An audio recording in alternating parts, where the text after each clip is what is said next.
All right, so today we're gonna be fixing this little leaky sink here in the bathroom. So this one's a pretty generic. This is a Fisher brand. I definitely recommend checking out the brand of the sink to get the replacement parts. Fisher's pretty updated. They've actually made this pretty easy and nice. I've already got that off just for demonstration. But most bathroom sinks, they've got kind of contacts and springs in there to where you basically take that apart. You got like some copper washers and some springs that pressurize to completely shut off that valve if it's dripping. I got the water already shut off underneath. I also recommend you do that first. Righty-tighty, lefty-loosey, remember that? So once you get this guy off, usually you got a little beauty cap and then you got a screw underneath. This one is a little bit different style. You just kind of twist that whole lower base and it comes off. It's gonna look like that there.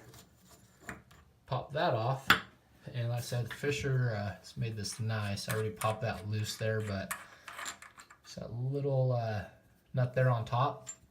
And then that is actually your internal valve where you would, like I said, on an older style, have your fittings and stuff. So you actually pop that right out, and that's your whole valve right there. So you got a seal right there in the middle. You need to make sure seats well. And yeah, so let's get the new ones popped out and get this done. All right, got the cold side done. Pretty easy. One thing to watch out for too is these are color coded for which way they're going to turn. So we got that one done. That's the old valve there.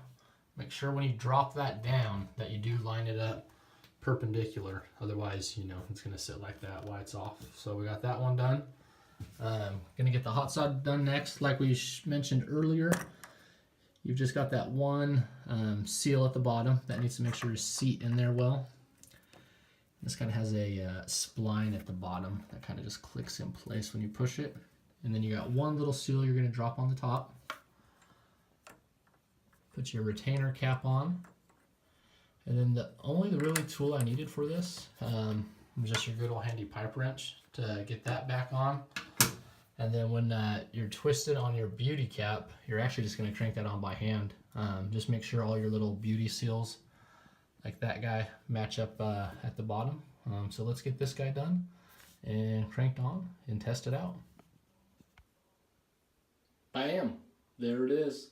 Water is back on and we are dripless. So, one thing I would urge is somewhat of a pro tip on this guy. This is a pretty basic job.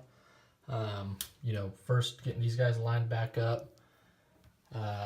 Also making sure you shut that water off underneath there, guys. You don't want to...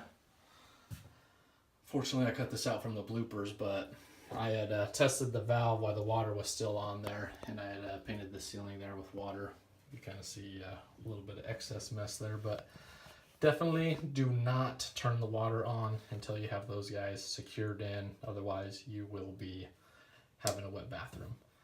Make sure those O-rings are set in there carefully. Otherwise, you're gonna have to do this twice. I actually had to go back in on the cold water side because my O-ring wasn't pushed all the way down at the bottom. So, pro tips, there we are. Sink is fixed.